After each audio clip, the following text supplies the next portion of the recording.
spots be characters that are interactive with the Marvel Universe, but creator owned, in the sense that the creator would own the principal character. They would be able to interact. They wouldn't be required to interact. You might have a feature that's completely not involved in the Marvel Universe. You might have multiple features, but creator-owned features, okay, for the other 5 slots, so that you can offer a home to creators who would be unwilling to work for you for work for hire. And also, that's developing characters for your future. You have to develop characters for the future. You can't just continually publish what Jack Kirby did. Okay, you can't rely on Siegel and Schuster to create your future. They're dead. Okay, Bob Kane is not going to create your next big character. Steve Ditko is still around, God bless him, but he's not creating a new superhero for you. Okay, he's doing his own thing. He's retired from your universe. So that's what I would do. The complete story format and having the longer lead feature featuring Spider-Man, I believe would attract readers. I think that once you picked up that magazine once, you'd want to pick it up again. But if you missed it the next month, it wouldn't matter. It wouldn't discourage you.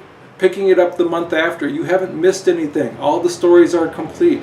And a hand in glove with complete stories is you want to limit the amount of continuity between stories to certain designated subplots.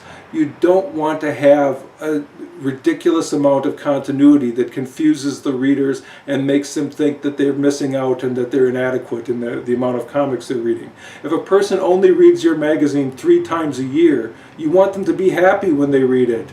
You want them to have a good experience. You don't want them to go away feeling sad, and unwanted and unnecessary to you.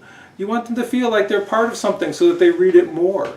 Okay, so this is what Marvel needs to do now if they really seriously want to get to the point where they can fix their industry and start selling 1 million copies a month. They need to cancel what they're doing now.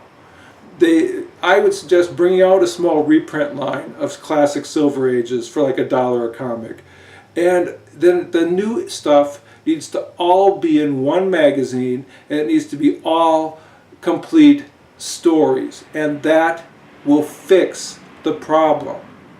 The problem is people are not happy when they buy your product, and you want to fix that problem by giving them a magazine where they can plunk down $5 or $6, buy one magazine, go home and read 12 stories. And maybe they don't like every story, but they read 12 stories and they got 12 complete stories. They got something for their money.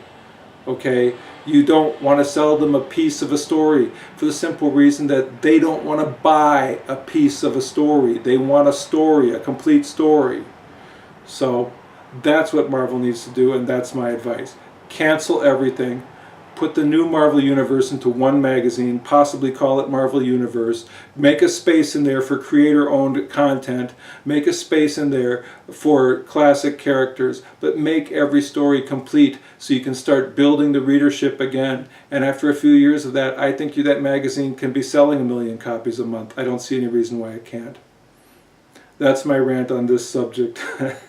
I hope I didn't go on too long. But hopefully you got something out of it, and if you like the video, like the video. Otherwise, I'll be talking to you next time about more comic geek things and movies and such. Come back again.